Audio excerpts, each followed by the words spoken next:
सोलापूर महानगरपालिकेतील अधिकारी व कर्मचाऱ्यांना शिस्त लावण्यासाठी आणि प्रशासनाची सकारात्मक प्रतिमा निर्माण व्हावी या उद्देशातून लागू केलेल्या ड्रेस कोडला चांगला प्रतिसाद मिळाला आहे.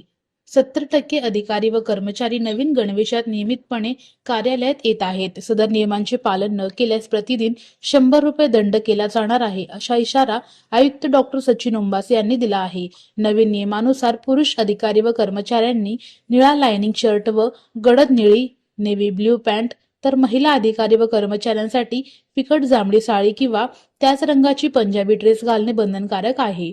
आरोग्य व घनकचरा व्यवस्थापन विभाग तसेच अग्निशमन दलातील कर्मचाऱ्यांसाठी यापूर्वीच ड्रेस कोड लागू करण्यात आला आहे.